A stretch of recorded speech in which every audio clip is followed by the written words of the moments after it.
I can call this meeting to order. Welcome, ladies and gentlemen, members of the gallery, and those watching on COGECO. This evening, we're going to have two agendas that we're going to go through. The first being the Committee of the Whole agenda, and the second being our regular meeting of Council. With that, we are going to be blessed with the prayer by Councillor Barb Butters, followed by our national anthem sung by Mr. Joe Longfellow. Councillor Butters. Thank you, Mr. Mayor. Today may there be peace within. May you trust that you are exactly where you are meant to be. May you not forget the infinite possibilities that are born of faith in yourself and others. May you use the gifts that you have received and pass on the love that has been given to you. May you be content with yourself just the way you are. Let this knowledge settle into your bones and allow your soul the freedom to sing, dance, praise, and love. It is there for each and every one of us. In our Lord's name, amen. O Canada, our home and native land, true patriot love in all thy sons' command. With glowing hearts we see thee rise, the true north, strong and free. From far and wide, O Canada, we stand on guard for thee. God keep our land glorious and free. O Canada, we stand on guard for thee. O Canada, we stand on guard for thee. Thank you, Joel. Well done, as always. Thank you, Mr. Mayor. As always, my pleasure. Thanks, Joel. Never got you that time.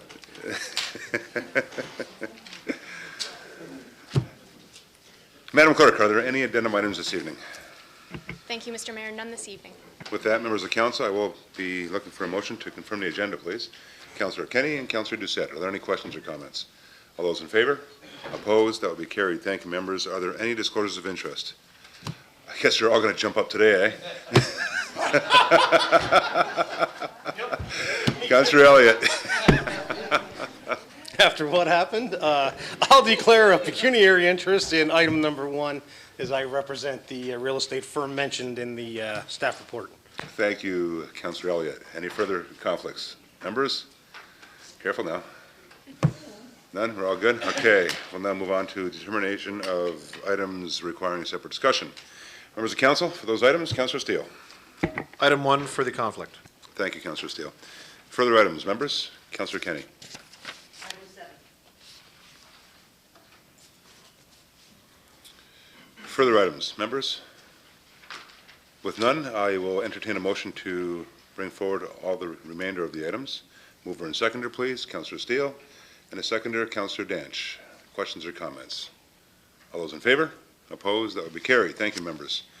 We do have one presentation this evening. We have Darlene Suttard from down on the second floor, Engineering, Environmental Compliance Supervisor, the boss when it comes to environmental conditioning here in the city of Port Colborne, and Mark Robertson from Insight Systems Incorporated. They will be speaking to us with respect to showcasing water innovation funding received from the province for the water SCADA flow monitoring project and to provide a project update. It's page 5 in your agenda, members of council. Darlene, the floor is all yours. Welcome. Great, thank you, Mr. Mayor. And good evening to Mr. Mayor and the members of council and staff and members of the public. I am very pleased to be able to formally announce that we did receive Showcasing Water Innovation funding from the province. We were one of 29 projects selected across the province. They had $17 million to hand out altogether, and we received $224,000 for this project.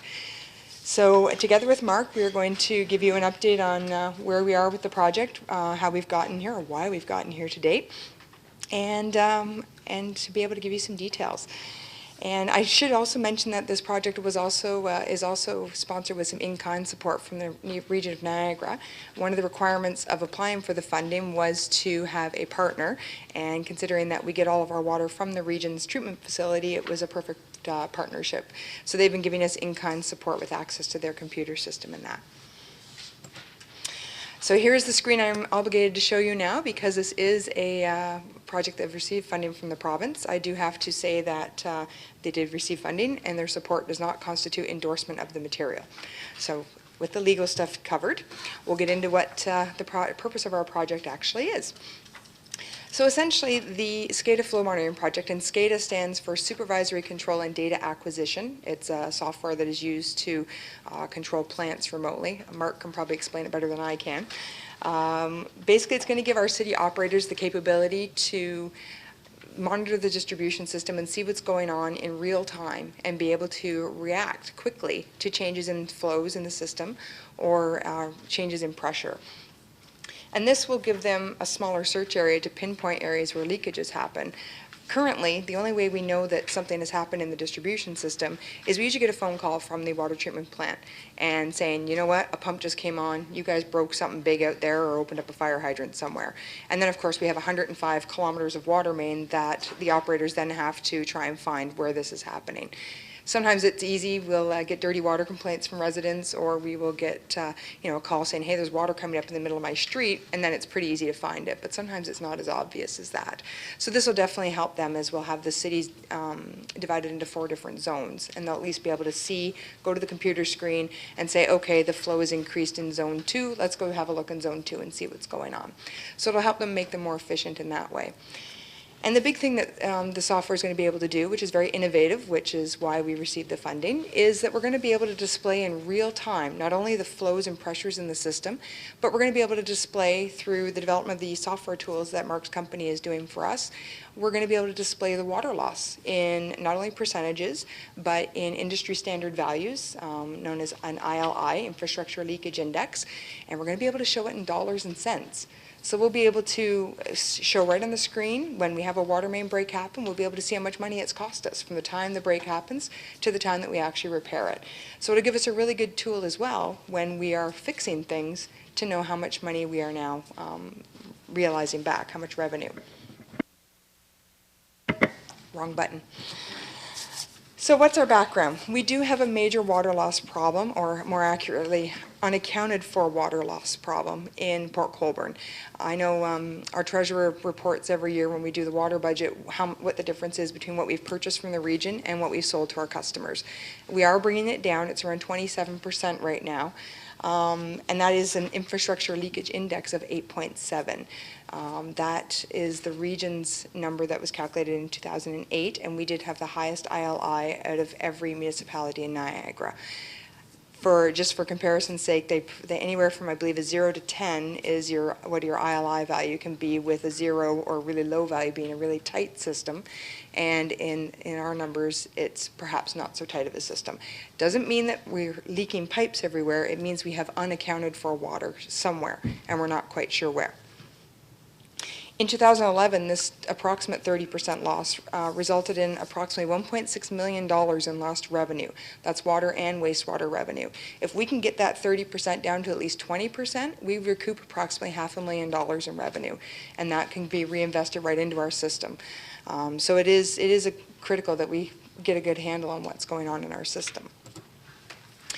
Now, we did simply consider just ramping up our leak detection methods, bringing in more consultants, going out listening on pipes, trying to find where they could hear the leaks. However, we've used a number of traditional leak detection methods in companies over the past 6 or 7 years, and we haven't been able to find anything. We've found a few smaller things, but nothing that can account for that 27%. So frustrated by this inability to detect our water losses, we went looking for alternatives, and we wanted to see what else could we do to find this number. So the alternative approach was, Mark from Insight came to council and presented in 2008, I believe, and thought that we should proposed linking our existing zone flow meters that were out in the system electronically, and having them through radio frequencies and bringing them right up to your computer screen. Currently, we had, or at that point in time, we had 5 flow monitors, but they required having to go up, climb a ladder, download the information onto a data logger, bring all that information back to your computer, upload it, manipulate it, number crunch. It was just very time consuming, and it wasn't live. It wasn't real time. It required a lot of effort to try and get information and see what was going on. So we thought, council thought that was a great idea, and we awarded the contract to Insight in 2008 to develop a wide area network wireless SCADA system, and we'd be able to see things in real time. 2009, we awarded the contract for radio transmitters and receivers and flow monitoring panels for the 5 permanent locations and 3 portable units, so we could take it around the city and where we think we were having some big problems and see what was going on. So in 2010, we actually installed our radios and flow monitoring panels and discovered that the original flow meters, which had been in, I believe, in the early 2000s, were no longer functional. So in 2011, we purchased insertion mag meters and that had the capability to also monitor pressure, and that gave us more information. So not only could we monitor our flows, we could see what's going on with our pressures. And at that time, we had applied for funding for the Showcasing Water Innovation Program funding and realized that we needed to take this project to the next level. We were going to have the capability to see things in real time, but how are we going to be able to manipulate the data and look at trends and do things more automatically so it wouldn't require as much work from staff? So we put out our proposal hoping that we were going to get some funding and decided to award a portion of the project, because we had 50% of the funds, to Insight for the integration of water loss tools into a SCADA system, which is what this project is. And we discovered in December 2011, when we got a phone call from the ministry, that we were successful. However, they were hoping to do a big announcement, and we were told not to really say anything, so we've been sitting on this announcement for quite a while, and we've been given authority to go forward and announce it, so that's why I was excited to finally get to say something. So in this year, we began our new flow meter pressure sensor installation and the SCADA programming, and that is the original project, so we could see everything in real time. And Insight, Mark's company, developed the offline software tool and the online software tool. And we began testing the tools with real data, using information from the flow monitors and uploading some billing data. And what I didn't include on this slide is we've actually done some nighttime baseline flows. We did that right around the beginning of November, just in Zone 1. That's roughly south of Park Street, just to see what is going on at night, so we know what our baseline is, so that we can see if something goes above that a lot, that we know that we have a leak in this area. So we're going to do a leak detection in early January. We were originally going to try for December, but we're running into some issues with what's under the ground. We can't see, of course, what's open and what's closed with the valves. So we are just doing it based on our information and tweaking from there. So our consultant's going to come in January and do our leak detection for us. Some of the challenges we've had with this project is, of course, we have the Welland Canal going right through the city, and we have ships that are very tall. I know when we were talking with Mark's company, we were explaining that, they're like 3 stories high, and we have to be able to get the radio signal from the east side to the west side where the water treatment plant is. And also our topography, we're fairly flat in Port Colborne, but you need line of sight for your radios for them to communicate to each other. So what we ended up doing was we put our receiver antenna on the fire communications tower located at the fire hall, and all of the flow monitors, the radios, are directed to that tower, which then transmits a signal to the water treatment plant, where it goes into the region's computer system, and we can pull it up on our screen. We had to be careful about the radio frequency. We had to make sure we didn't interfere with our 911 communications. We had to make sure we didn't interfere with the region's communications. So that's where the region has worked very closely with our consultant in ensuring that we didn't interfere with each other. Some of our other challenges, again, we had to get access to the region's SCADA system. They had to give us a viewer-only seat and give us access to some of their data. So we are now able to pull up the flows leaving the water treatment plant, the pressures from the water treatment plant, all of their pressure sensors that are in the distribution system, plus our flow monitors and our pressure sensors. And they can also see our information as well. So it's a really good way to encourage communication between the plant and the distribution system. And one of our biggest challenges right now is actually our water billing data. Because our water meters are about approaching 20 years old, they're not radio frequency meters, so we can't read them instantaneously. So our water billing, our water meter technician goes out and reads the meters on a quarterly basis. So our water billing data is always 3 months behind our real-time flow monitoring data. So we've given that challenge to Insight and asked them to work the formulas so that we can still establish a baseline from that information. Additionally, our water billing software was not designed to pull information out of. So we've been working very closely with Treasury to come up with a way of identifying some of the things we need to know about the data to pull it into this system so we get true numbers and representative numbers. So that is something that is ongoing at this time. We also had some water quality issues. To ensure that this project works, we have to divide the city into zones. So essentially, we have to close all of the valves except for one going into each of the 4 zones. And that's because that's where our flow monitors are, and that's where we're actually monitoring the flow going into that zone to compare with what's been happening in the past. Unfortunately, when you close valves, you create dead ends, and you can end up with water quality issues such as dirty water complaints or low chlorine. We actually had Zone 4, which is roughly north of Field and the Franklin area, the region that's where their reservoir is located. And apparently when we isolate that area, their reservoir doesn't turn over as well as they would like it to. So we've actually just recently decided that we're going to leave a second valve open. So there's 2 feeds, one in, one out essentially, in Zone 4. And we're going to take one of our portable units and make it a permanent unit so we can incorporate that into the data that we're getting from our system. So these are all issues that, on paper, everything sounds fantastic, but as we get out in the field and we start doing the testing, that's where we realize that we do have some issues that need to be addressed.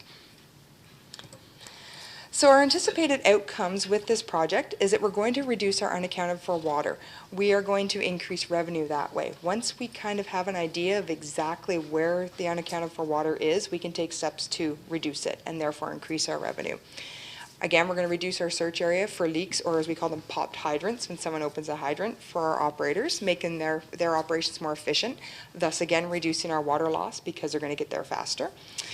We're going to be able to demonstrate a return on investment. So when we do replace a section of water main, if it turns out it's been leaking when we pull it out, we should be able to see right on our screens how much money we're saving once it goes back into service compared to what the old one was. And probably one of the biggest things is we'll actually have a better grasp of our true water loss values. Right now, we use water for a variety of things that are authorized but unbilled. We have our firefighting when we put out fires. We don't keep good track of that right now. When we do training exercises with the fire department, when our maintenance staff are out flushing hydrants to maintain water quality. These are all numbers that we haven't really tracked very closely in the past. So once we get a better grasp of these, then that again, we'll have, okay, this is what our authorized unbilled water is, so we know we're using that, and this is how much is left that we don't know exactly where it's going. Is it leakage? Is it unauthorized use? What is it? So this will help with that. So I will pass it over to Mark, who will give you some details of the actual project. Welcome, Mark. Yeah, good evening, Mr. Mayor and Council. I get the joy of presenting the more technical stuff, so hopefully it won't be too boring and I won't put you to sleep here. So the overall objective was to really, from our perspective, to analyze the flow and pressure data and compare it to some industry-known benchmarks. One of the things that we said we would do as part of this project to the province is not just find and solve the problem, but try to get some measures, standard industry measures, built into this so that you could then compare yourselves against various other municipalities to see how well you're doing. And also the information is going to be used before and after, and I think this is kind of key because you're spending money trying to find and fix these leaks, and you want to know, well, what am I getting in return? So the idea of this model is to let you know, well, how much leakage was before and how much leakage was after, so you can get some idea by converting that volume of water into dollars to say, okay, well, how much did we spend finding and fixing the leaks, and how much did we actually save? I'm not going to go through all the details of this, but basically this is just an example of using the information in an industry standard way. So there's some industry standard terms for how you define the audit process in the water itself. So there's the water supplied from the region, and then there's authorized consumption. That's the easy one, the billing. And then eventually it gets right down to the bottom, which is the real losses. And everything in between needs to also get accounted for. And so, again, there's all industry norms for how to do that. To make it a bit interesting, this is actually your, at a macro level, your water system. You have the water treatment plant, and then it comes out and it goes through the red are the zone water meters, as we call them. And then we also have identified where the zones are themselves. So the point being, what we're doing in the math is sort of calculating like one water meter minus another to figure out how much water you're using in different zones. And those zones, of course, represent different parts of the city. And then, as Darlene mentioned, one of the things that we did was working with the region to get, through a website, access to some of your data in real time, and that's what this looks like. So the idea there was, one of the things that can be done to find leaks is go out at night when water usage is down and start to close valves. And as you close valves, watch and see how the flows change in the system. And if you close one valve and there's not a big change, and then you close the next valve and there's a massive reduction in water, then you go, oh, okay, there's definitely something happening between those two valves. And so it helps you then identify and locate any major leaks. And so the notion would be having a portable computer out on the streets. As the staff are opening and closing valves, they can actually see what's happening to the system. The offline tool is basically has multiple sheets, and what this is something that we'll be bringing back to you as sort of a summary report as to where is the water going. So the notion is there will be a summary at the top, which is the overall performance, and then there'll be a breakdown per water zone, and then there's all these other layers. But the thing that Darlene mentioned that I do want to point out is, you know, you do use water that you don't bill for, and it's properly used, and it's things like the fire department and system maintenance and all that. So one of the things now with this tool is by getting them to record the amount of water they're using, is we can then subtract that off the total, and that helps focus on what exactly is the unaccounted for water.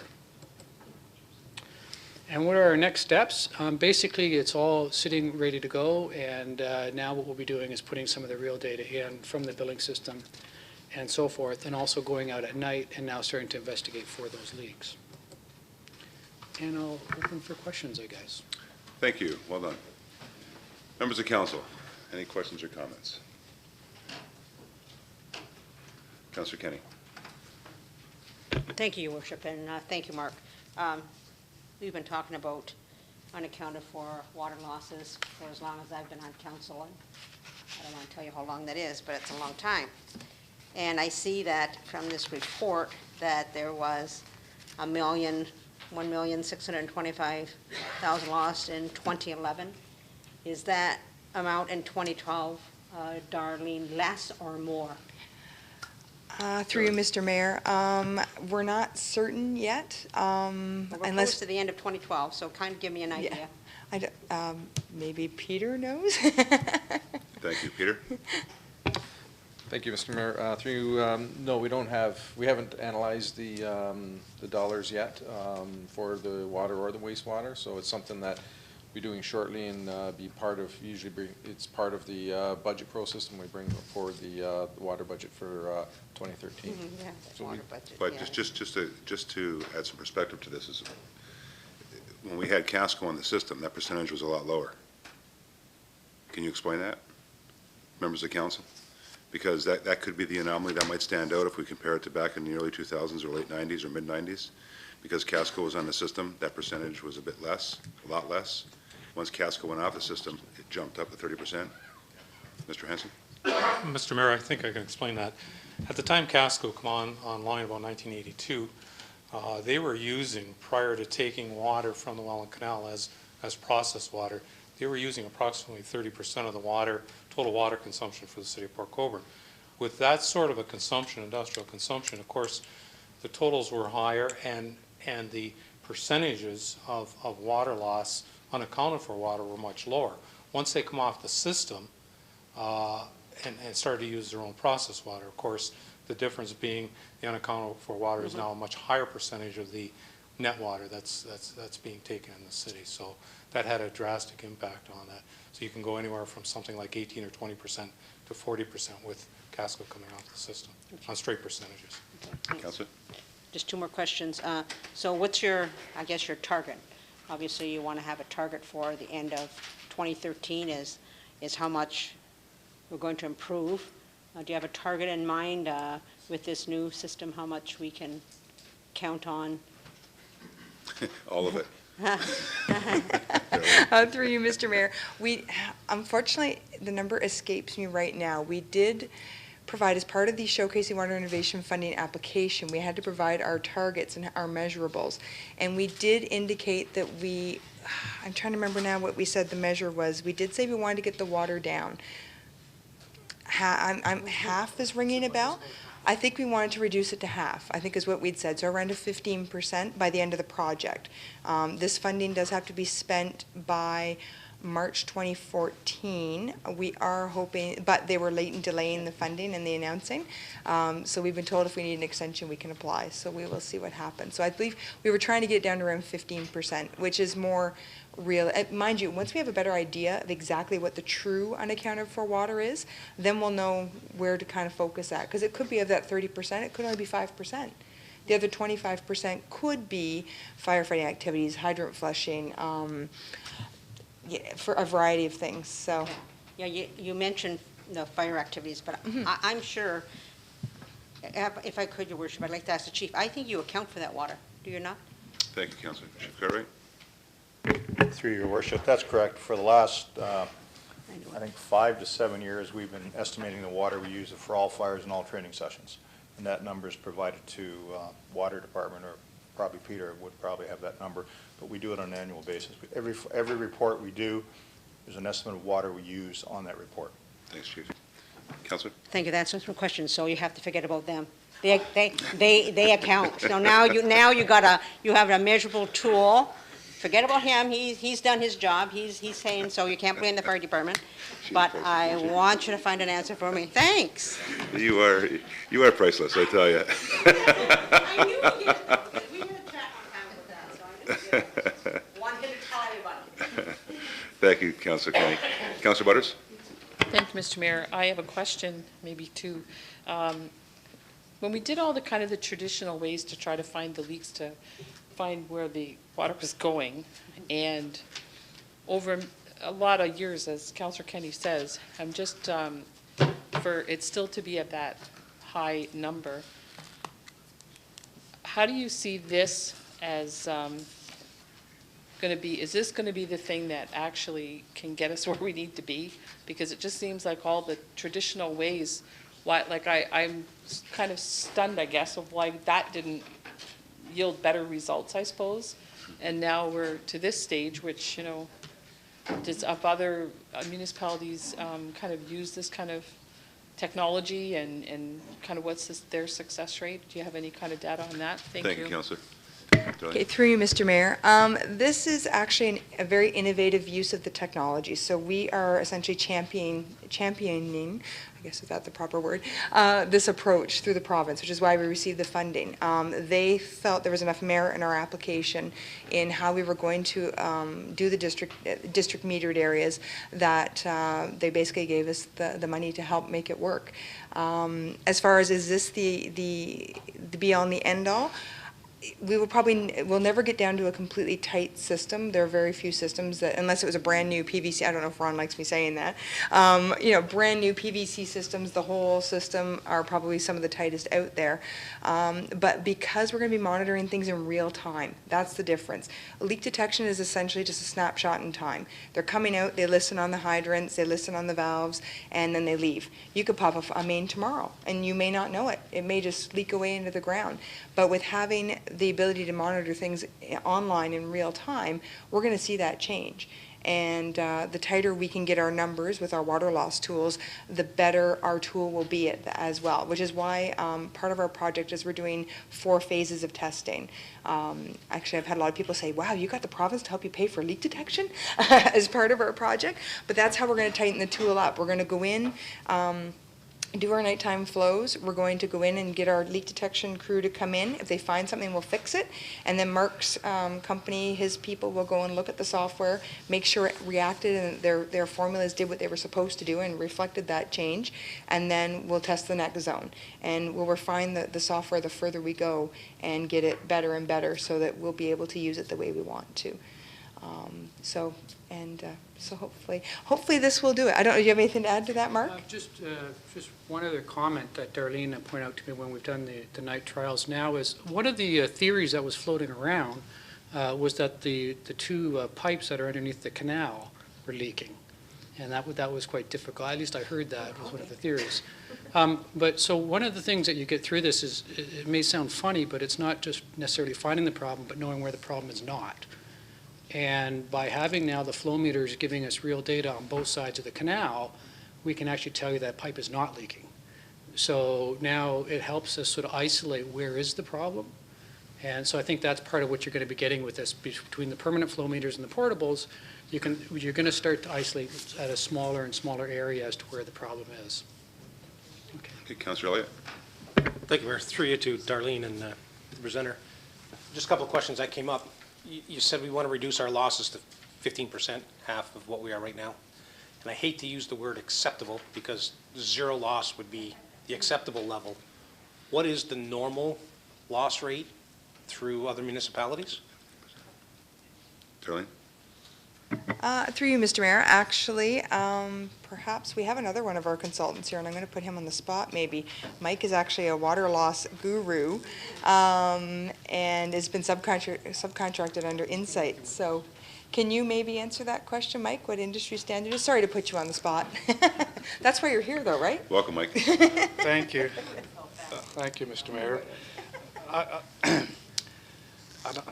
guess, what's an industry standard for leakage in a municipality? I mean, I guess what you've all said here is the answer is zero, but there aren't very many municipalities who enjoy that low a leakage. I think if you're in a extremely tight system and had all your billing records perfectly in order, all your other unaccounted for water in order, if you were extremely lucky, you might get down to maybe 10% or 15%, because that's just the nature of the beast. I mean, you're doing how many connections? 6,600. 6,600 connections. Measuring them, even if you measured them every day and compared them to your total, they just got so much room for error in there. So if you can get it down, if Darlene gets it down to 15%, I think you should be very, very happy with her. Good. Councillor? Thank you. I just wanted to know if we were going to be ballpark or, were we going to be in the high end? Because when you said that we scored the highest at the 8.7 from the region, I'd like to see us get down into something more acceptable. One other question. You're under the impression that the water loss rate didn't account for the fire department. The chief's saying that they account for all the water. Does the 1.6 million in water losses include the fire department usage, or is that adjusted for the fire department use? Peter? Yeah. To you, Mr. Mayor, that would include all of the unaccounted for water. So including what the fire department has used? I believe so. Darlene? Go ahead, Darlene, go ahead. Yeah, that's the number we get. I think that's just straight difference from what we sell versus what we purchase. So I don't, Peter's the best one to know that because he's the one that provides those numbers, so. Well, I think what the council's getting at is that if it's not, if we can net that out, Yeah. and if it is, then it is what it is. Yeah, for sure. Correct? Councillor? Yeah, I just want to know, I mean, just to say, you may be looking for greater losses than what there actually is. If we're going to reduce from the 1.6 million, and the chief's water is included or not included in that price, we may be looking for more than actually what we're losing. Through you, Mr. Mayor, just to try to provide a bit of an explanation, I think this is one of the things that's going to come out of this. The word, there's the amount you bill, and there's the amount you buy from the region. And the difference is actually not all unaccounted for water. Some of that water actually is accounted for. It's basically, that's just all the water as the difference between the volume of water you buy from the region versus the amount when you sum up all your meter reads and your bills. What this system is trying to do, and that's actually where this model will help you, is you look at that big number, but then you start to take off at the things that you know. So then you take off at the amount that the fire department is using. You take off at the amount that the maintenance folks are using when they do hydrant cleaning and flushing and so forth. So you take some of these things off. And then you start to look at what's left, and that's really the area where there's the opportunity. And so that's sort of what this model will then be able to present to you, is sort of that breakdown of, here's the total number, but we actually, this is called accounted for water. So this is the accounted for water, and then what's left is the unaccounted for water, and that's the stuff that we're trying to reduce. That's the losses component. If that hopefully explains it a bit better. Councilor Doucette? Thank you very much, Mr. Mayor. Through you to Darlene and the consultant. I'm looking at this, and I remember in the 90s and in the early 2000s, we were trying to figure out how to tighten up the system. One of the main issues was the fact that we were sitting on rock. And there was a lot of breakage. If we're trying to tighten the system, are we using the best material to tighten the system and not allow it to continue on breaking the way it's breaking now, so that there is less inflow, there is less breakage on our water lines, so that we don't get so we don't lose so much water? That was always a concern then, and it's still a concern of mine, because we keep saying, well, we sort of have an idea where it's going, but it's too much, but when we fix it, are we fixing it so that it doesn't happen again, or will not happen for the next 40 years? That's number one. Number two for me is the fact that we still have some very old systems existing in the city. Those systems have to be replaced in some way, shape, or form, so that the tightness of the system that we're talking about may be very difficult to get until we start repairing and replacing these old systems. Okay? And we're going to need to start finding money somewhere to do that if we want to. I mean, if we replace a whole system and we save $500,000, it costs us $600,000 to replace it, we've made money at that point. But as councillors, I believe that we will have to sit down and start looking and saying, where would it best suit the rest of the citizens if we fix it and tighten up these systems? And if this can help us tell us where the worst areas are, then we need to start repairing them as soon as we can. Thank you, Councillor. Mr. Hanson, both questions with respect to the equipment as well as the parts and the yes. direction that you're I planning on think to taking. put the breakage and leakage issue into perspective, 105 kilometers of water main, we still have 60 kilometers of cast iron main out there. So the system isn't going to be tight for a long, long time. Start talking about the numbers, 15%. 15% would be a fantastic number in terms of our system. Every system, as you go to different areas, different municipalities, is different. You could have a newer area that has strictly PVC pipe, and it's very tight, newer subdivisions, it's in good condition. We still have 60 kilometers of old main. And what we've been doing in the last, go back to 1980, I guess, or just thereabouts, we started really replacing most of the infrastructure in the water main system. Council's been very diligent in putting funding aside for the water main replacement system.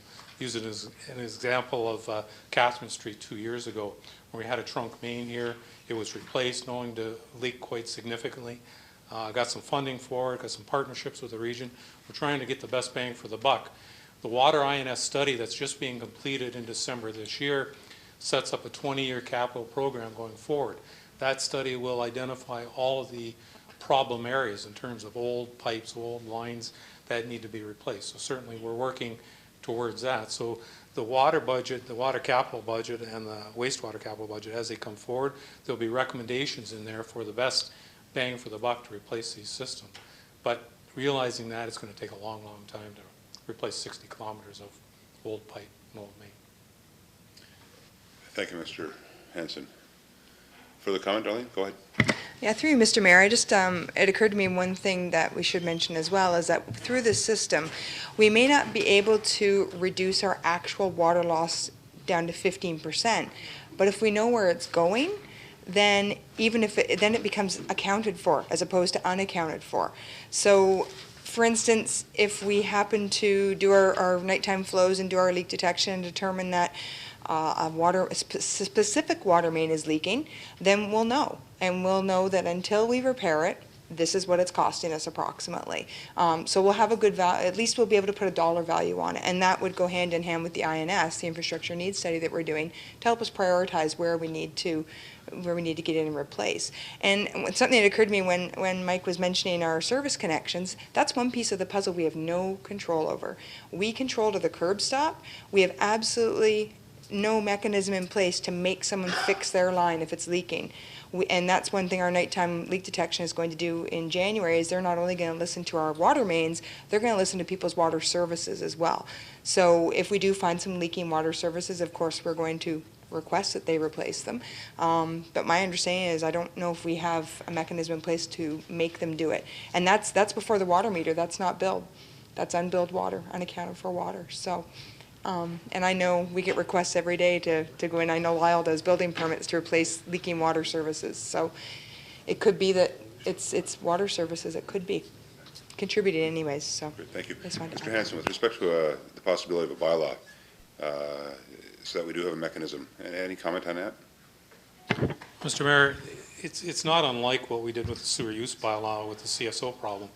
We passed a bylaw and have that in place to offer incentives to people to replace the private side.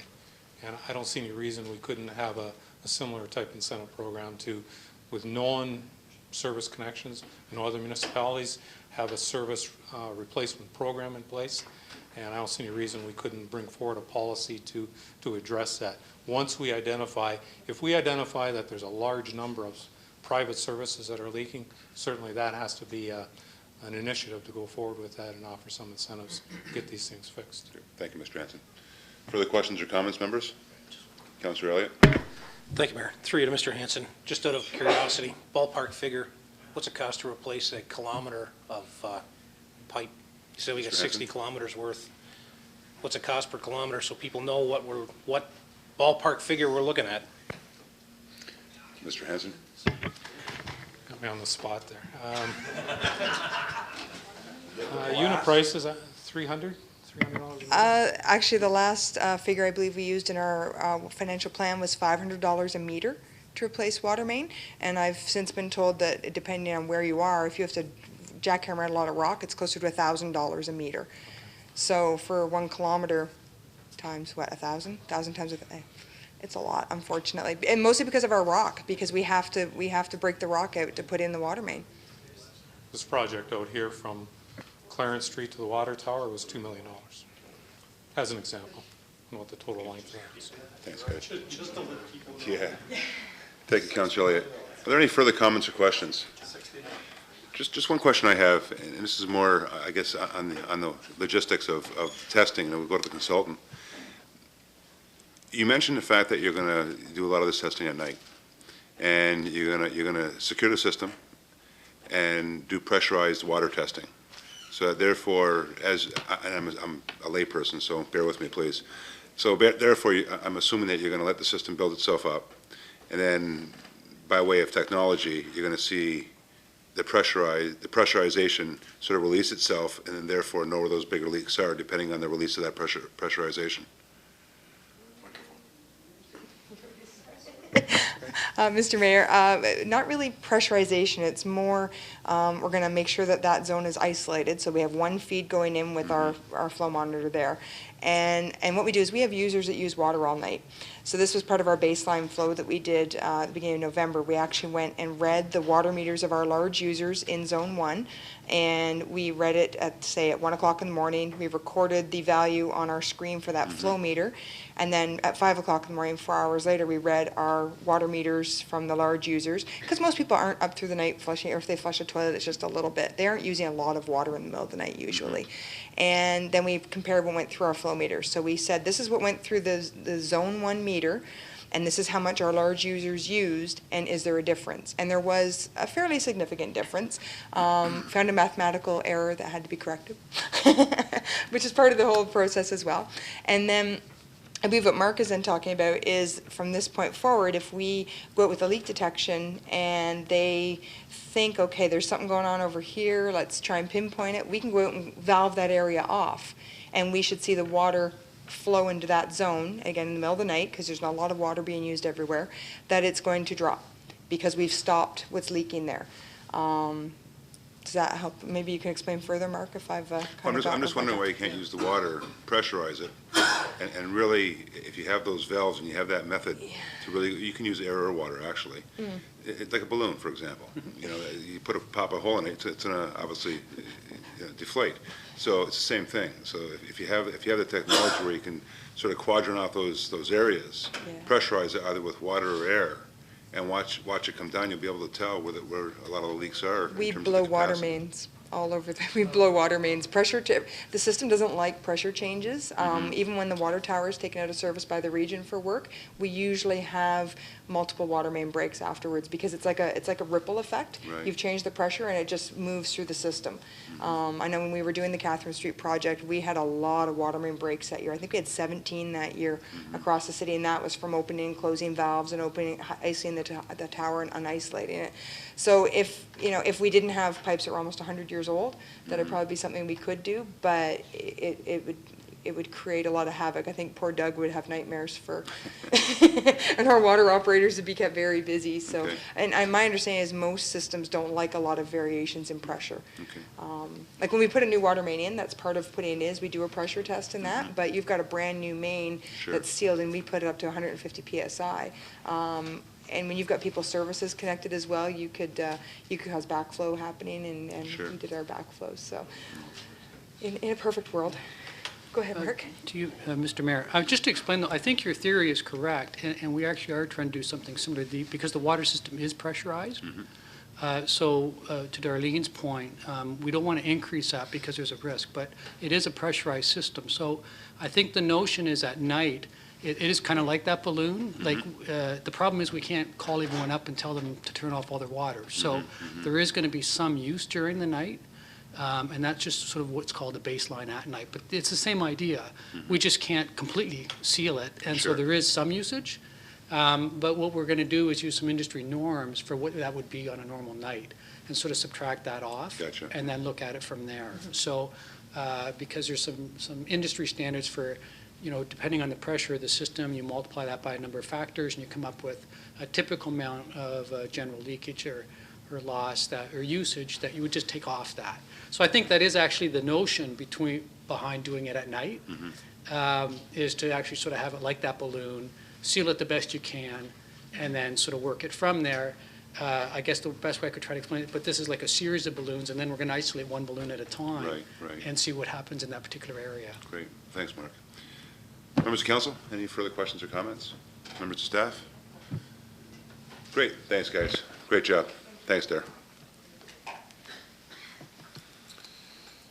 Members of council, if I can receive a motion to accept the presentation. Councillor Demery, Councillor Kenny, are there any questions or comments? All those in favor? Opposed? That will be carried. Thank you, members. We'll now move on to councillors' items. New business. Members of council? Councillor Steele. Thank you, Your Worship.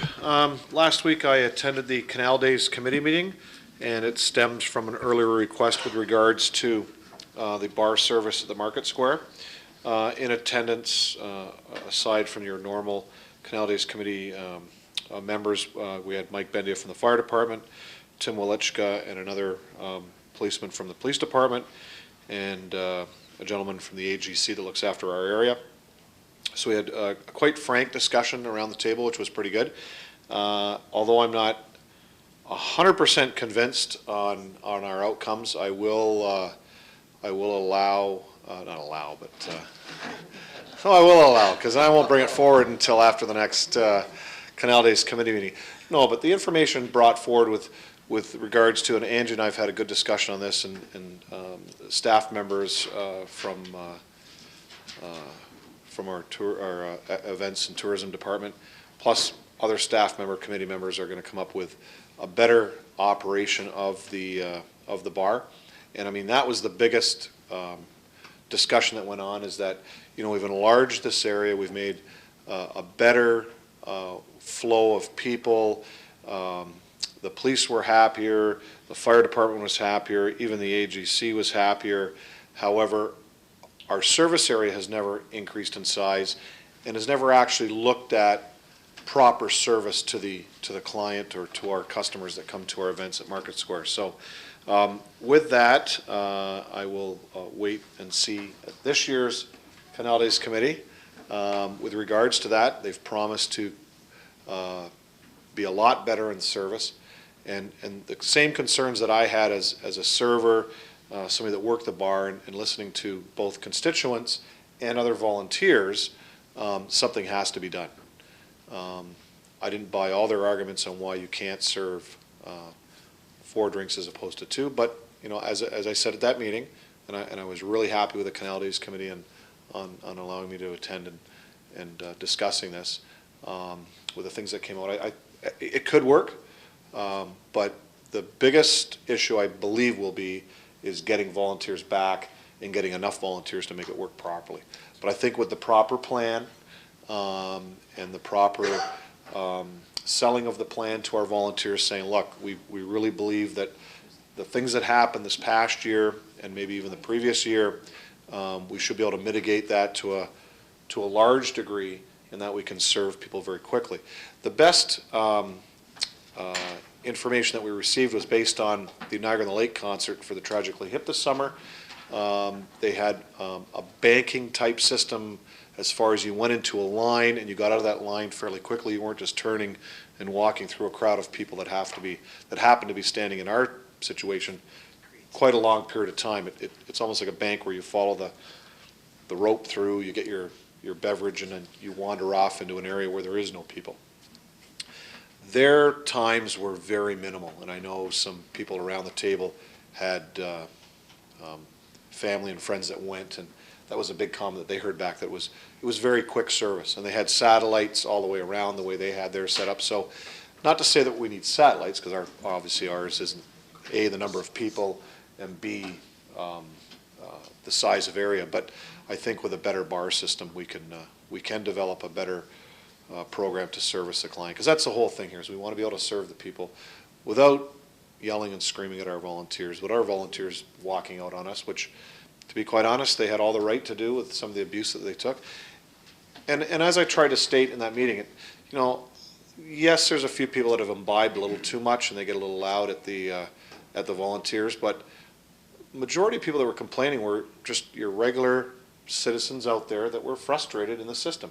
You know, they weren't hammered out of their mind or anything like that, but they were very concerned. And as I said, you know, I've been approached all over town with regards to this, and I know some other councillors have been also. So I hopefully, and I do believe with the people involved, that it will work, that we can maintain our policy. But if it doesn't work, then that's when I will come forward to maybe change that policy. But you know, I'm willing to give it a chance for next year and go from there. So again, if Angie and all the other members just again thank them for me, because it was a great meeting, and in the AGC, and this guy was good. I mean, I've dealt with these people for 30 years. I've been doing these type of the JCs, the Golden Puck, baseball tournaments, and we've dealt with some AGC guys, and you know, some are a lot more, and I don't mean strict. I mean, there's rules to follow, and I have no problem with that. But some are just hard to deal with, and even he admitted in that meeting that, you know, he's a very progressive type officer with the AGC, and he wants to see these events work better. You know, we even talked about how, unfortunately this time the Seaway isn't a partner, but how, you know, we could even open up the streets where you can have a food area and be able to have a beer and things like that in those areas, very similar to Buffalo does with their food festival and Taste of Buffalo on Main Street.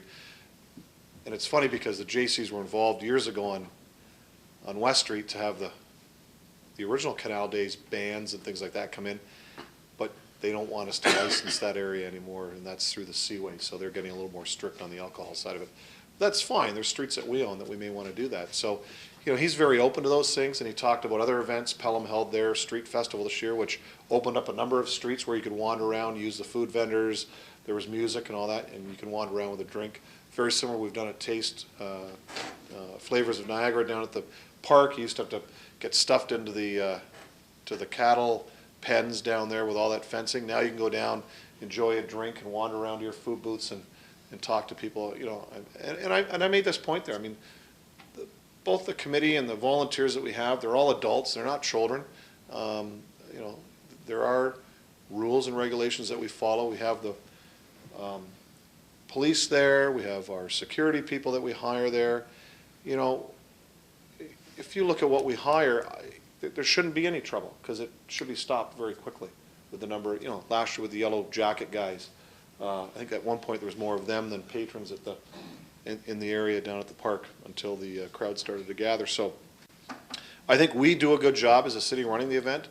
I don't believe that there's a whole slew of problems that we have every year. Yes, you always get a few problems when alcohol is involved, but I believe that we handle it pretty good and we can cut people off, and our police force and our security staff work very well together in mitigating those problems. So I really enjoyed the guy there because I think he is very progressive, and it will allow us to give what the people want, not necessarily what the government wants to tell you to do all the time. I enjoyed that he was progressive in that manner. So, Your Worship, I will take it to that, and next August you may hear from me again. Thank you, Councillor Steele. Yes. Further new business, Councillors' items. Councillor Elliott. Thank you, Mayor. I had an issue with, I guess you can call it the skate park, not necessarily the skate park in particular, but a citizen was wondering, once the skate park gets open, access to it, we've got the pathway that runs down the entire west side of the canal. We've got a path that runs from Clarence Street to the middle bridge on the east side, and yet there's nothing from the middle bridge to the Jackknife Bridge at Main Street for people to use. And if kids are going to want to access the skate park and Main Street Bridge is up, how do you get from Main Street area and Jackknife down the street to cross the middle bridge to get to the park? You're talking about the east side of the canal. The east side of the canal. Gotcha. There's no pathways, there's no sidewalks, there's no way to get there unless you got your skateboard and your bike and you're going to ride them down the road, and I'd hate to see anybody get hurt because of that. I don't know if we can have conversation with the Seaway to see if there's anything we can do, what they can do. I took a drive past it. It is kind of narrow between where they've erected their fence and the road allowance. There's a couple of trees that is along there as well. There's the signage that says whether or not the bridge is up. So there's a couple of obstacles I think that we've got to overcome. I never even thought about it until this resident said, there's no way for kids to get from point A to point B if the bridge is up. And when you drive past it, obviously there's the railway tracks on the east side of Welland, but there's nothing for anybody to walk along or ride along if the bridge is up. So that's just to throw it out there and see if there's anything we can do. If a conversation can be had with St. Lawrence Seaway and find out. Thank you, Councillor. My initial reaction would be to wait for the bridge, but Kids, right? but it is a good point, Councillor. Just the other day, actually, I was making a left on Welland coming off of Mellenby, and I seen a young lady that was trying to get her bike down Welland Avenue on the right-hand side. So there's no question it could be challenging going from the middle bridge to Main Street. Harry, did you want to look into that and see what we can move forward with? Pardon me? I'll speak to the engineer. Yeah. But it all boils down to one thing, right, folks? It's budget. It's making that connection between point A and point B. Great. So if we can bring that back for budget. Great. Thanks, guys. Thank you, Councillor Elliott. Members of council, any further new business? Councillor Demery? Thank you, Mr. Mayor. I just actually like to speak to what Councillor Elliott has just brought up, and I would absolutely agree that there is a lack of ways to get kids places. And most of the time they're going to have these bikes and they're going to be going to the skateboard park because obviously it's huge. Bike lanes. Bike lanes are the way to go. We need to add those. More and more we're seeing the need for bike lanes in Port Colborne, both for the kids getting around to things like the skateboard park and to the new Health and Wellness Center, which again, there isn't a bike lane going up that way. They're going to be riding their bikes. We need to do that. We don't want them riding on the sidewalks.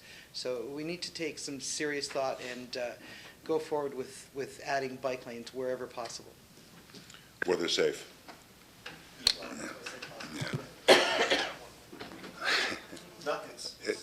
That's on a different topic? Go ahead, Councilor. Go ahead. Okay, thank you, Worship. I knew my fellow councilors had city business to discuss first, so that's why I sat down. But my good friend to my right, Councilor Kenny, was all up in arms. Like she thought I was going to forget this. Councilor Kenny, President of Minor Hockey, doesn't forget these things. Not this weekend, anyways. Your Worship, it was a repeat for the city of Port Colborne. Our novice Golden Puck Adam Sailors, our novice Golden Puck Sailors, our Adam Golden Puck Sailors, and our Pee Wee Buckner Source for Sports Sailors all repeated in the championships of the Golden Puck Hockey Tournament that was held over the weekend. It was another sweep. The novices defeated Strathroy in the final. Coach Coors put a great final together. They had lost to Strathroy in the preliminary round and came back and beat them 5-2 in the finals. The Adam team, which is coached by myself, Dr. Rob Bisley, Matt Lannon, and Todd Schultz, we defeated West Lincoln, who we tied in the preliminary round. We beat them 8-3 in the finals, and it was a 1-1 tie in the preliminaries. Our kids got better as the weekend went along, which was great. We beat Baltimore, which is a town just outside of Coburg. We beat them 3-0 in the round robin, and I thought, aside from ourselves, they were the strongest team in our division. But they tied West Lincoln to lose out to get to the finals by a point. So kudos to West Lincoln because they did give us a good run throughout the tournament. And our Pee Wee team, coached by Tim Fretz and his staff, they beat Hagersville in the finals. They had an undefeated record like we did going through the round robin. And their final score was 5-2, I believe, in that game. So congratulations to all the players and the fans. I couldn't believe how full the rink was all weekend long with fans from all over Ontario. We had teams from, say, up by Strathroy down through Lambton Shores, Coburg area, the Barrie area, as well as Niagara, well represented. And yesterday, with all three teams being there, you had to have 400 or 500 fans, at least in that arena, and loud. It's as loud as I've heard it for minor hockey, aside from our OMHA playoffs, but for tournaments, as loud as I've heard it in years and years and years. So kudos to our staff. Did a great job handling any problems that may have come up on the weekend. Mind you, I didn't hear of any, so that was a good thing. But no, they serviced our public very well. The facility was kept clean. They looked after our teams very, very well. But again, any problem that boom, we had staff there right away, and ice was in good shape, which was a good thing. But yeah, what a weekend for Port Colborne. So again, kudos. Great, thank you. Thank you, Councillor. Yeah, no, because I'm not going to let him have. Councillor Elliott, go ahead. I sit on two boards, and I got to promote it because there's a big weekend coming up. As the committee member on the BIA, Tugboat Santa this Saturday, 1 o'clock. Shipping traffic cooperates. Santa will arrive around 1 o'clock and then over to the Guildhall for photos. And as a member of the museum board, Grand Old Christmas at the museum on Sunday, December 2nd from noon till, I hope it's 5 o'clock. Get there early for the pudding because it goes very quickly. And you'll see our 9 smiling faces Saturday night for Santa Claus Parade, 6:30 downtown. Come early, get a good seat along the curb, and we'll see you there. Yeah, don't forget to remember your bags because I'm sure there's going to be lots of candy along the parade route. And of course, the little ones enjoy that. Also, we're going to have some activities over at the Guildhall after the parade where Santa Claus is going to be, and as well as some hot chocolate. As well, I wanted to take this opportunity too, if no members of council have any more new business. Go ahead, Councilor Butters. Councillor Elliott, I am so upset with you, and we even were talking on Facebook about the Sherkston Community Center potluck is on Sunday, 5 o'clock. Be there, be square. Such good food, and hope that many of you can join us. Thank you, Councilor. That's a great night, actually. It's a fantastic night. Just one note of congratulations as well. We had a local team here, although, and albeit not in Port Colborne, in the city of Welland, but with many Port Colborne girls that just came back with an OFSA championship. Jean Vanier, the Lynx came back with a OFSA championship. Many girls from Port Colborne that play on that team. And of course, they're second in a row, fourth year in a row for a team from Welland, ironically, all 4 years for French school in Welland, to Confederation, to Jean Vanier, who now have came back to South Niagara with a with an All-Ontario Championship in the A Division. So to all the girls over at Jean Vanier, congratulations, right on. Good on you, we're proud of you, because to win the OFSA isn't no easy task. So for all those involved, including the coaching staff, the faculty, and all the students over at Jean Vanier, great job. So with that, members of council, we'll now move on to the adoption of the minutes. I do have a set of minutes here from the 25th meeting regular committee of the whole, dated November 13th, 2012. Councillor Butters, you're moving that. Do I have a seconder? Councillor Elliott, are there any questions or comments? Mr. Heil. Worship, I think if you turn to page, if I may, turn to page 300. If I'm not mistaken. There was one thing that came up in the, I'm sorry, Your Worship, there was one thing that came up that we missed at the last meeting. If I can find page 300. Go to 305 and then drop down. I'm just looking at it is the slide. Pokemon water, wastewater? Water, wastewater, slide. And one thing that we were so caught up, if I may, Your Worship, we were talking about the $75 that wasn't going to happen because council had, in fact, approved the plan so that it wasn't devastating. But there's one thing on the slide that I don't think anybody caught. I certainly didn't myself. And it says that in 2013, the increase to the city of Port Colborne on wastewater is 5.5%, period.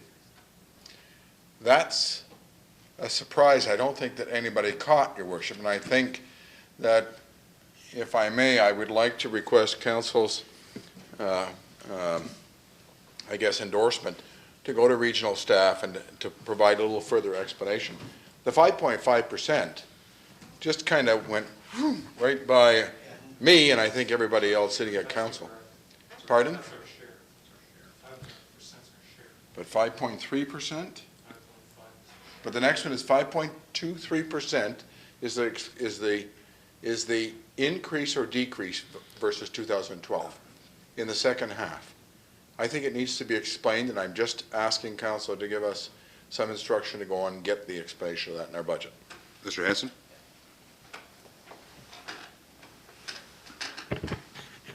The 5.5% on that table is our share, the regional share of the total share. Right. I'm not sure what the question is on it, so. Your Worship, it's stated in the next step, an increase versus 2012 to 178,000 or 5.23%, the second half of that slide, which suggests that there will be a 5% increase in our cost. I'm reading it differently. When I was at the region, I was actually reading it differently too. And I'm seeing it as 5.3% of the overall usage is attributed to the city of Port Colborne. Peter? Yeah, through you, Mr. Mayor.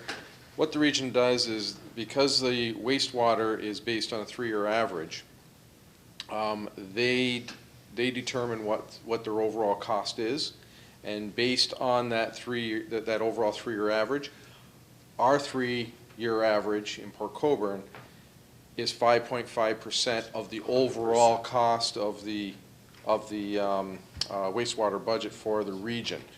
So our percentage is 5.5% of the overall budget. It used to be 5.23% in 2012. So our usage has actually increased, Yes. not the rate. So we went from 5.33 to 5.50 heading into 2013. Right, based on their overall cost and the three-year average usage is the way that they've developed their allocation of the cost to each municipality.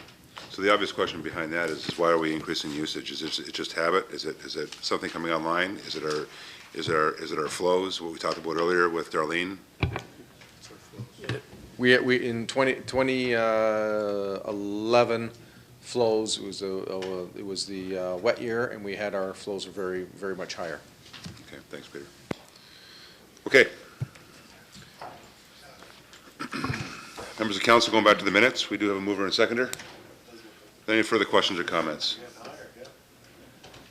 Thank you, Councilor, or Mr. Heil, for getting a rise of the entire council here tonight. I was just meant to wake us up, wasn't it? Members of council, all those in favor? Opposed? That will be carried. Thank you. We'll now go down to the items that require separate discussion. We'll start off with item 1. Councilor Steele.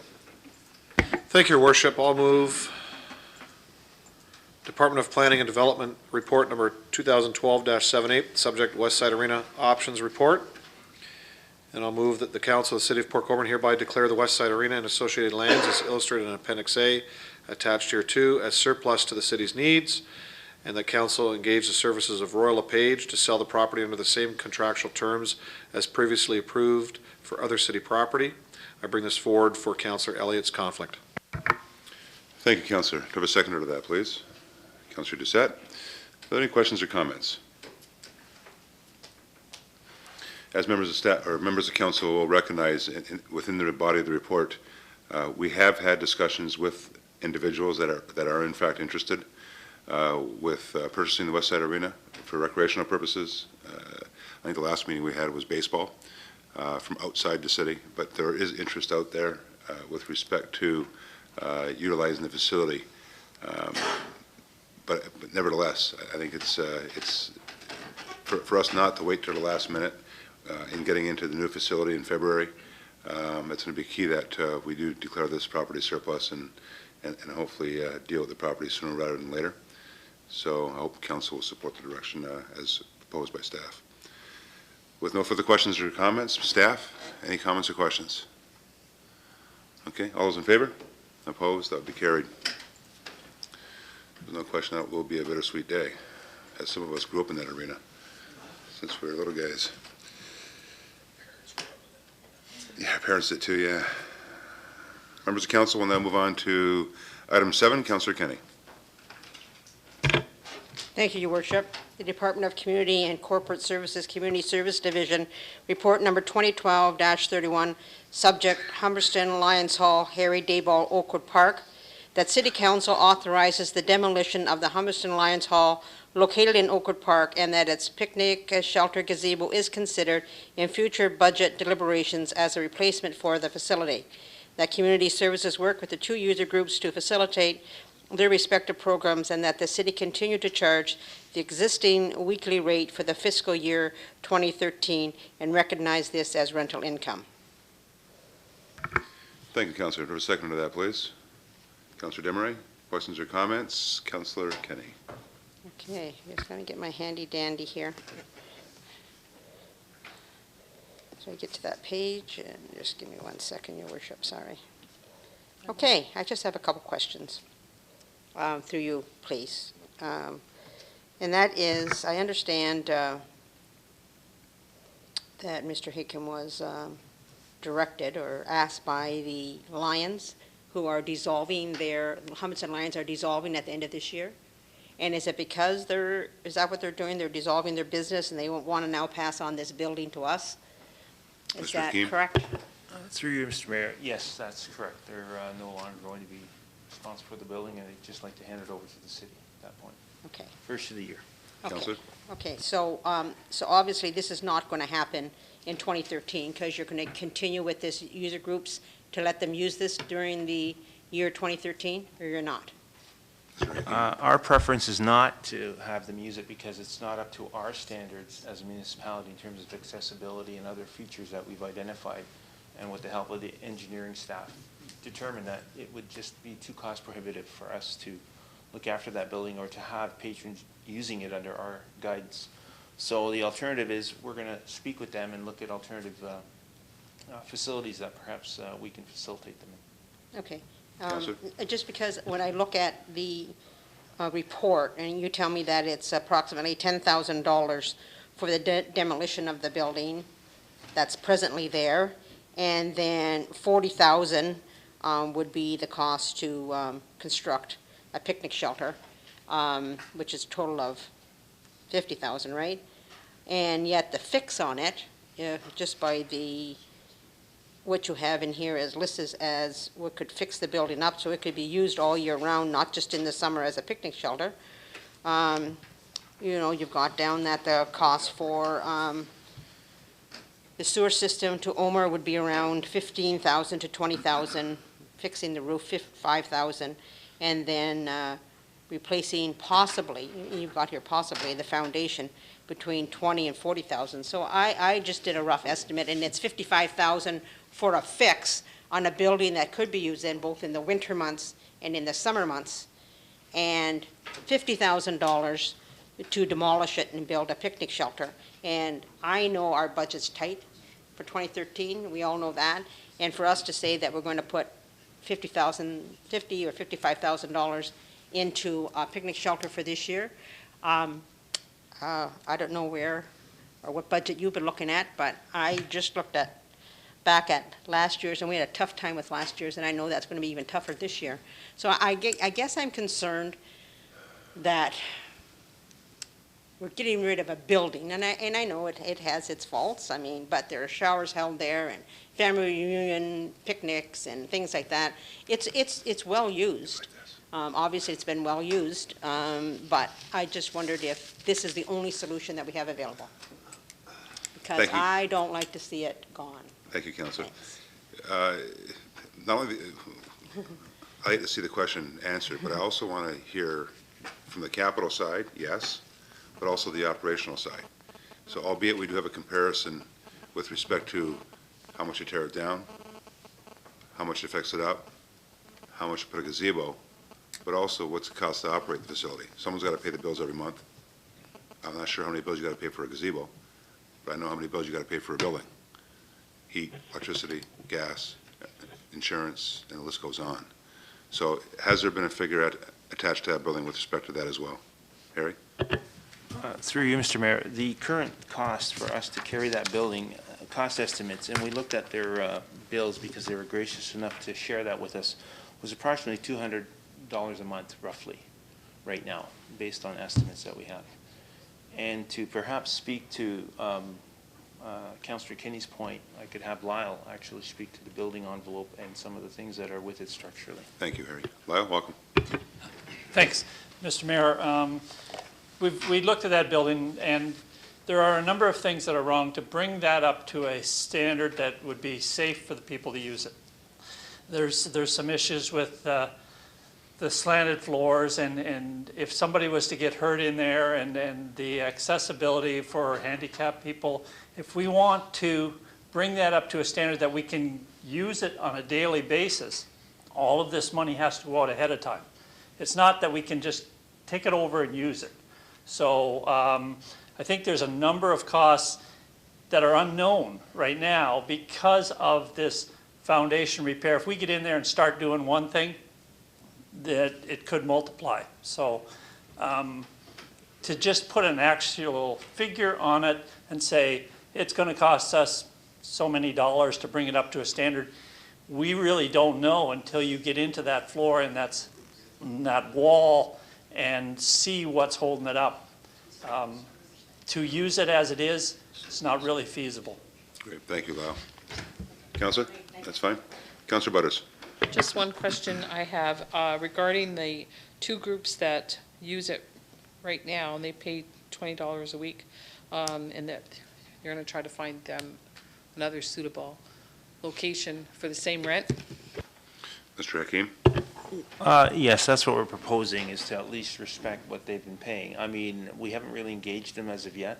However, Roselawn was actually one facility we thought of facilitating them in one of the smaller areas where it would probably fall within line of the current rental rate that we use for the number of hours that they are using the facility, the both groups. Councillor Demeray?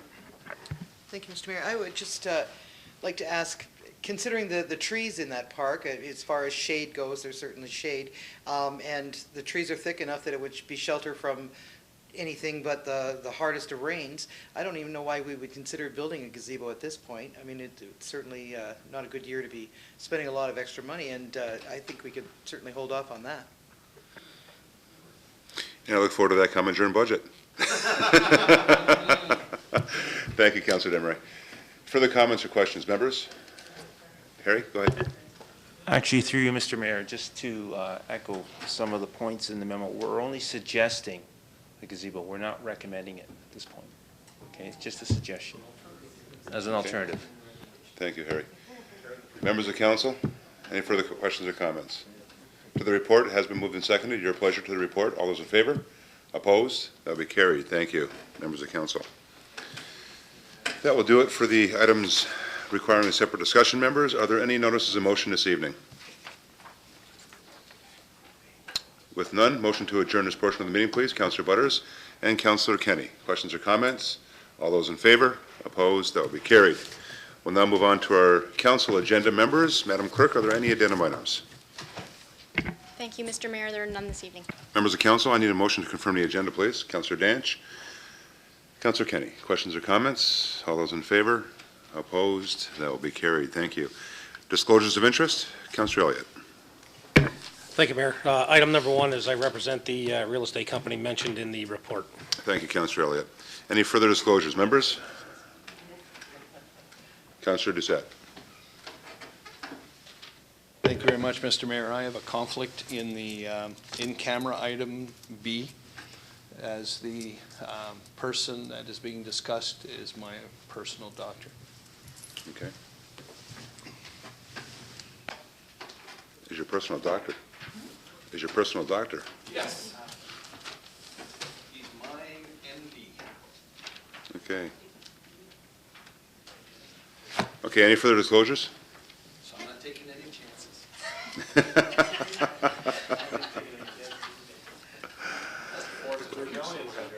With no further disclosures, we'll now move on to the option of minutes. I do have one set of minutes here, members, and I will be looking for a mover and seconder. The minutes of the 42nd meeting regular of council dated November 13th, 2012. Mover and seconder, please. Councillor Butters, Councillor Demeray, questions or comments? All those in favor? Opposed? That will be carried. Items requiring a separate discussion, members. Councillor Steele. Item 1 for the conflict. Thank you, Councillor. Are there any further items, members? If I can have a motion to receive the remainder of the items. Councillor Butters, Councillor Demeray, questions or comments? All those in favor? Opposed? That will be carried. Councillor Steele?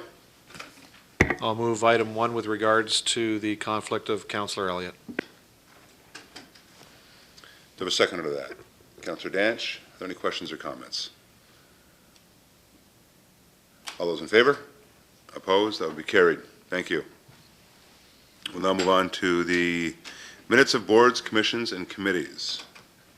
And I will do them together in block, if you don't mind. Okay. The minutes of the Seniors Advisory Council meeting of October 18, 2012.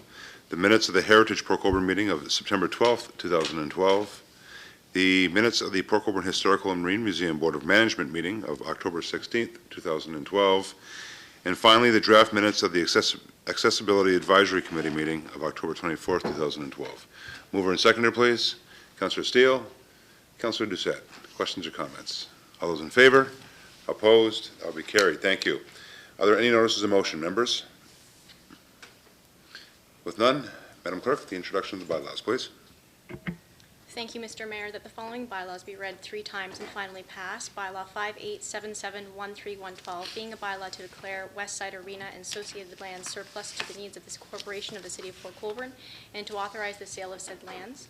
Bylaw 5878-13212, being a bylaw to amend Bylaw 3475 5697 as amended, being a bylaw establishing parking lots in the city of Port Colborne and for regulating, supervising, and governing the parking of vehicles therein and thereon, and to prohibit the parking or leaving of motor vehicles, private property owned or occupied by the corporation of the city of Port Colborne or any local board thereof. Bylaw 587913312, being a bylaw to designate an area within the limits of the city of Port Colborne as a community improvement project area. Bylaw 588013412, being a bylaw to adopt a community improvement plan for the Niagara Gateway Economic Zone and Center Community Improvement Plan project area.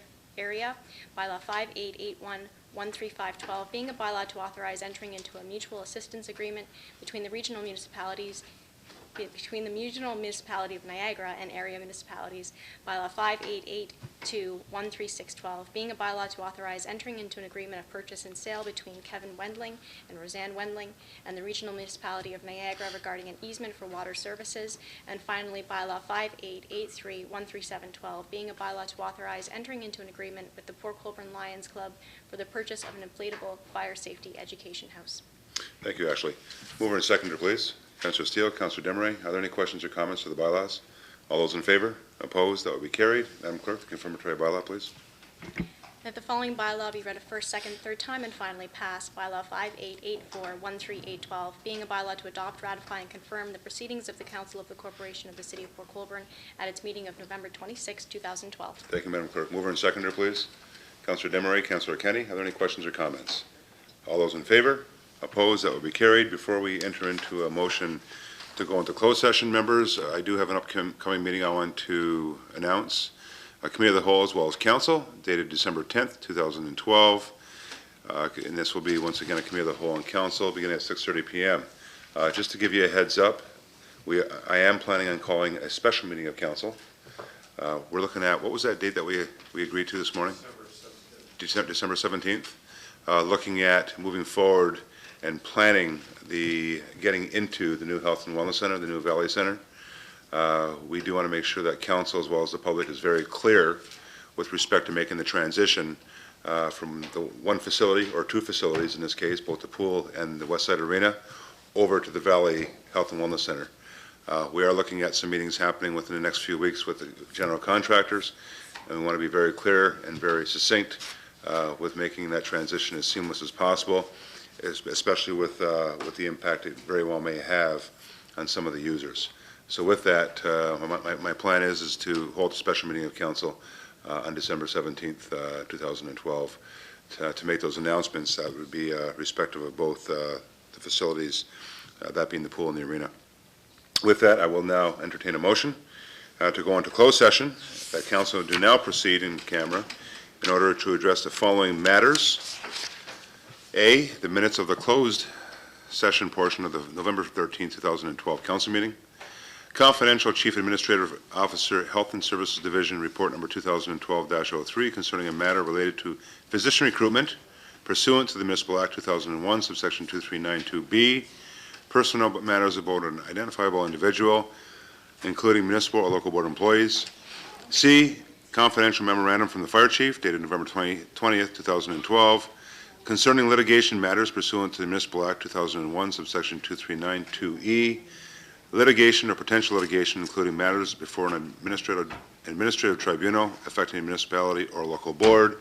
And finally, D, confidential correspondence from Sullivan Manny, LLP, dated November 21st, 2012, concerning a human resource matter pursuant to the Municipal Act 2001, subsection 2392B, personal matters about an identifiable individual, including municipal or local board employees, 2392D, labor relations or employee negotiations, and 2392F, advice that is subject to solicitor-client privilege, including communications necessary for that purpose. Whew. Mover and seconder, please. Councillor Elliott, do I have a seconder? Councillor Steele, any questions or comments? All those in favor? Opposed? That will be carried. Have a wonderful week.